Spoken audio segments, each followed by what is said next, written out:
the air ducts. And so it was. By teaching us how to read, they had taught us how to get away. Justin climbed easily up the open door of his cage and vanished over the top with a flick of his tail.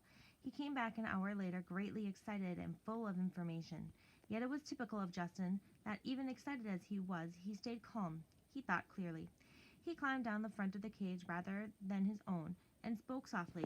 We both assumed that by now the other rats were asleep. "Nicodemus, come on out. I'll show you how."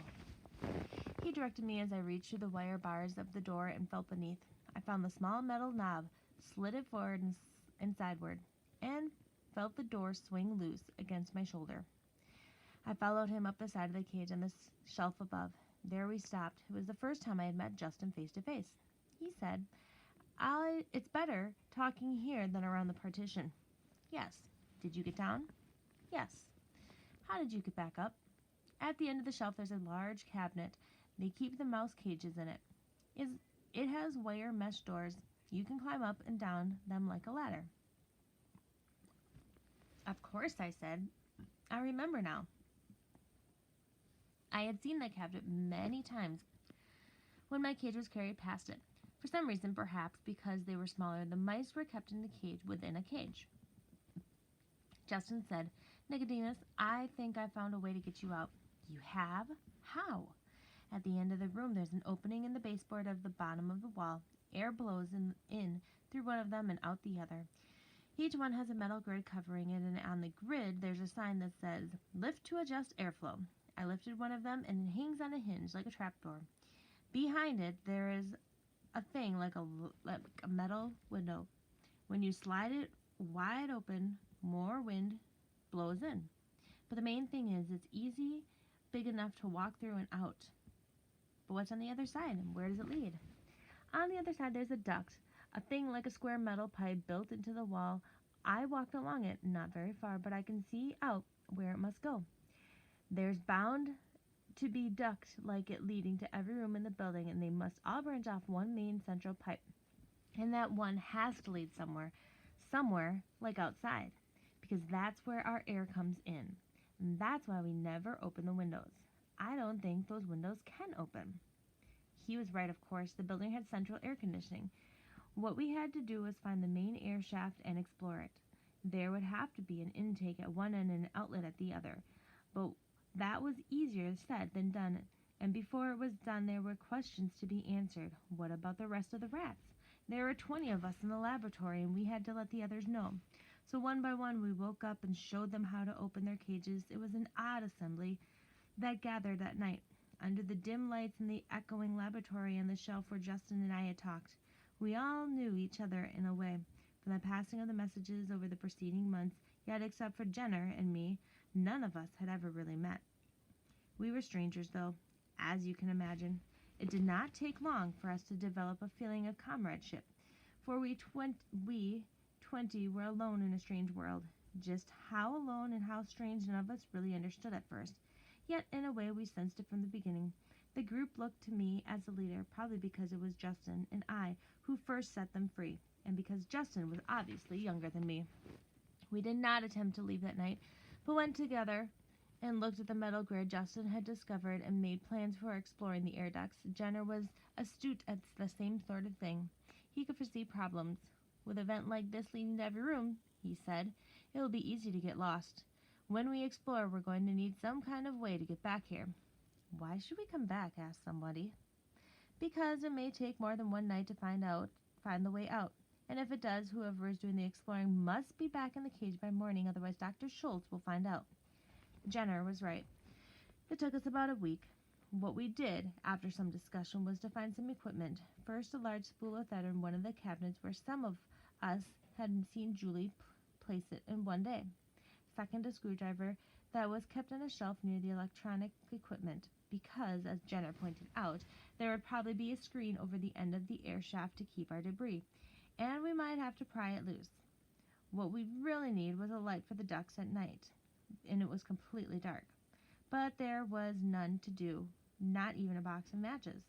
The thread, the screwdriver we hid in the duct and a few feet from the entrance. We could only hope they would be missed, or that if they were we wouldn't be surprised. Justin and others were chosen as exploration party. One of the others, who was Arthur, whom you've already met. They had a terrible time at first. Here was a maze to end all mazes, and in the dark they quickly lost their sense of direction.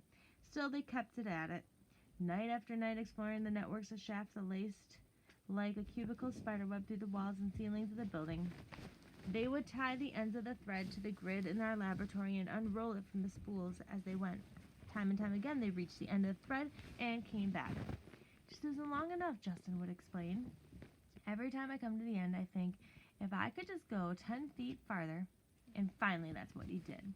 On the seventh night, just as the thread ran out, he and the others had the other two reached a shaft that was wider than they had ever found before, and it seemed, as they walked along it, to be slanting gently upward, but the spool was empty. You were here, Justin said to the others. I'm going a little bit farther.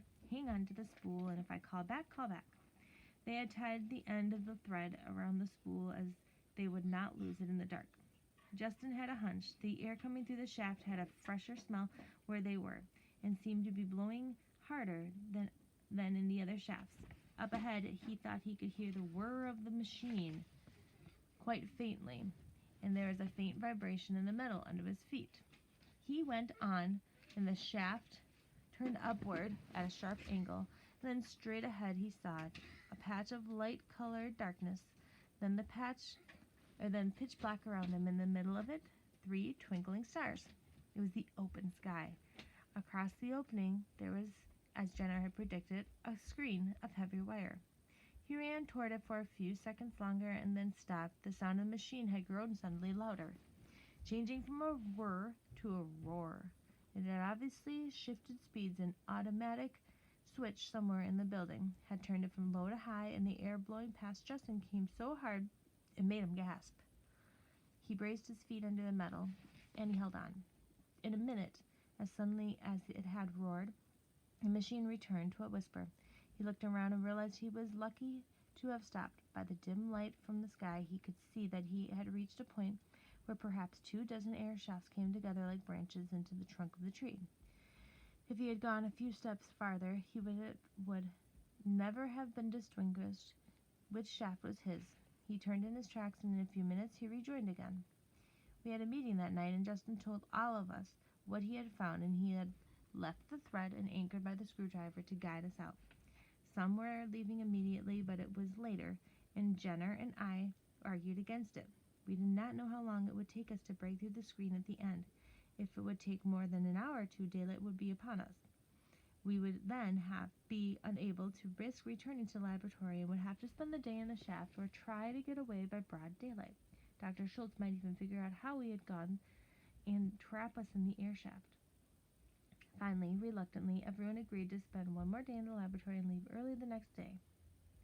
But it was a hard decision, with freedom so near and everyone thinking as I did. Suppose Dr. Schultz grew suspicious and put locks on our cages. Suppose someone found our thread and pulled it out. This was unlikely. The near end and tied to the spool was 6 feet of the shaft well hidden. Just the same, we were still uneasy. Then, just as we were ending our meeting, a new complication arose. We had been standing in a rough circle on the floor of the laboratory, just outside the 2 screen doors that enclosed the mice cages. Now, from inside the cabinet, came a voice. Nicodemus! It was a clear but plaintive call, and a voice of a mouse. We had forgotten. The mice were still there, and I was startled to hear one of them knew my name. We all grew quiet. Who's calling me? I asked. My name is Jonathan Frisbee, said the voice. We have been listening to your talk about getting out, and we would like to go with you, but we cannot open our cages.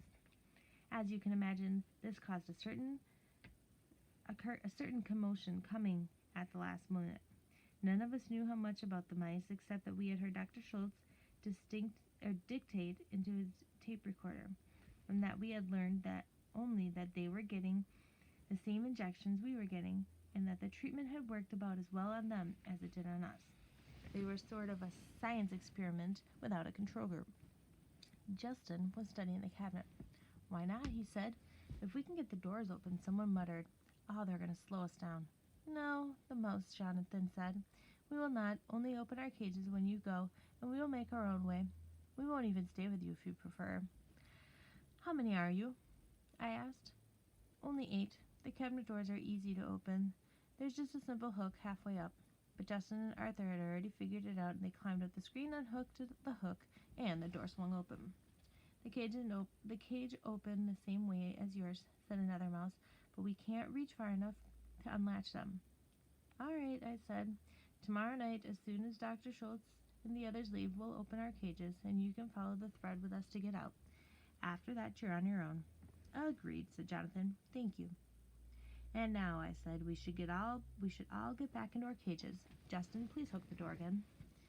I had latched myself into my cage and was getting ready for sleep when I heard scratching noise in the door. There was Jenner climbing down from the cage. "Nicodemus," he said, "can I come in?" "Of course, but it's getting on towards morning. I won't stay long." He unlatched the door and entered. "There's something we've got to decide." "I know," I said. "I've been thinking about it too. When we get out, where are we going to go?" I could not see Jenner's face in the dark cage, but I knew from his voice that he was worried, and I said, "At first I thought home, of course, but then I remembered. I realized that's not going to work. We couldn't even find our way. We don't know where we are. And I suppose now that we can read, we could, but if we did, what then? We wouldn't find anyone that we actually know." "And yet," Jenner said, "you know, that's not even the real point." "No, it's not. The real point is, we don't know where to go because we don't know where we are. Do you want to go back to living in a sewer pipe and eating other people's garbage? Because that's what rats do. But the fact is, we are not rats anymore. We're something Dr. Schultz has made. Something new. Dr. Schultz says our intelligence has increased more than 1,000%. I suspect he's underestimated. I think we're probably as intelligent as he is, maybe even more. We can read, and with a little practice, we'll be able to write too. I mean, do both. I think we can learn to do anything we want. But where do we want it? Where does a group of civilized rats fit in?" "I don't know," I said. "We're going to have to find out. It won't be easy, but even so, the first steps must be to get out of here. We're lucky to have a chance, but it won't last. We're a jump ahead of Dr. Schultz. If he knew what we know, he wouldn't leave us alone in here overnight, and he's sure to find out that soon." "Another thing to worry about," Jenner said. "If we do get away, and when he finds us gone, won't he figure out how we did it? And won't he realize that we must have learned to read?" Probably." "Then what? What will happen when he announces that there's a group of civilized rats roaming loose, rats that can read and think and figure things out?" I said, "Let's wait until we're free before we worry about that." But Jenna was right. It was a thing to worry about, and maybe it still is. The next day was terrible. I kept expecting to hear Dr. Schultz say, "Who took my screwdriver?" And then to hear Julie say, "My thread's missing too." That could have happened and set them to rethinking, but it didn't. And that night, an hour after Julie, George, and Dr. Schultz left the laboratory, we were out of the cages and gathered, the whole group of us, before the mouse cabinet. Justin opened the door, unlatched their cages, and the mice came out. They looked very small and frightened, but one strode bravely forward. "You are Nicodemus," he said. "I'm Jonathan. Thank you for taking care of us." "We're not out yet," I said, "but you're welcome." We had no time for chatting. The light coming from the windows were turning gray, and in less than an hour it would be dark, and we would need light to figure out how to open the screen at the end of the shaft. We went to the opening of the baseboard. "Justin," I said, "take the lead. Roll up the thread as you go. I'll bring up the rear. No noise. There's sure to be somebody awake somewhere in the building. We don't want them to hear us." I did not want to leave the thread where it might be found. The more I thought about it, the more I felt Dr. Schultz would try to track us down for quite a few reasons. Justin lifted the grid, pushed open the slide panel, and one by one they went through. As I watched the others go ahead of me, I noticed for the first time that one of the mice was white. And then I went in myself, closing the grid behind me, and pushing the panel half shut again. It's a normal position. With Justin leading the way, we moved through the dark passage quickly and easily. It's only 15 to 20 minutes that we reached the end of the thread. Then, as Justin had told us it would, the shaft widened. We would hear the whirl of the machine ahead, and almost immediately we saw a square of gray light. We had reached the end of the shaft, and there was a terrible thing that happened. Justin, you could recall, had told us about the machine, the pump that pulled the air through the shaft that had switched from low to high speeds, and when he had first explored it. So we were forewarned. The trouble was, the forewarning was no use to us at all, not as far as the mice were concerned. We were approaching the light square at the opening when the roar began, the blast of air like a sudden whistling gale. It took my breath and flattened my ears against my head. I closed my eyes distinctively. I was still in the rear, and when I opened my eyes again, I saw one of the mice sliding past me, clawing uselessly with his small nails at the smooth metal beneath him. Another followed him, and still another, as one by one they were blown backwards into the dark maze of the tunnel we had just left. I braced myself in the corner of the shaft and grabbed at one as he slid by. It was the white mouse. I caught him by one leg, pulled him around me, and held on. Another blew face on into the rod ahead of me and stopped. That was Jonathan, who had been near the lead, but the rest were lost, 6 in all. They were simply too late, and they blew away like dead leaves. We never saw them again. In another minute, the roar stopped, and the rush of the air slowed from a gale to a breeze, and we were able to move forward again. I said to the white mouse, "You'd better hold on to me. That might happen again." He looked at me in dismay. "But what about the others? The 6 that are lost? I've got to go back and look for them." Jonathan quickly joined. "I'll go with you." "No," I said. "That would be useless and foolish. You have no idea which shaft they were blown into, nor even if they all came out the same way. And if you should go find them, how are you going to find your way out again? And suppose the wind comes? There would be 8 of us lost instead of 6. The wind did come again, 6 times or more, while we worked with the screwdriver to pry open the screen, and each time we had to stop work and hang on. 2 mice clung to the screen itself. Some of us braced ourselves behind them in case they could slip, and Justin, taking the thread with him as a guide line, went back on the search for the other 6. He explored the shaft after shaft to the end of the spool, calling softly as he went, but it was futile. To this day we don't know what ever became of those 6 mice. They may have been found their way out eventually, or they might have just died there. We left an opening in the screen for them just in case. The screen, it was a heavy wire with holes around it the size of an acorn, and it was set in a steel frame. We pried and hammered at it with a screwdriver, but we could not move. It was fastened on the outside. We could not see how. Finally, the white mouse had an idea. "Push the screwdriver through the wire near the bottom," he said, "and pry up." We did, and the wire bent a fraction of an inch. And we did it again, prying down, then left, then right. The hole in the wire grew slowly bigger until the white mouse said, "I think that's big enough." He climbed to the small opening. By the squirming and twisting he got through. Jonathan followed him, and they both fell out of sight. But in a minute, Jonathan's head came back in view on the outside. "It's a sliding bolt," he said. "We're working on it." Inside, we could hear the faint rasping as the 2 mice tugged at the bolt, working at it. Then the crack of the base of the screen widened, and we pushed it open, and we were standing on the roof of NIMH. We were free.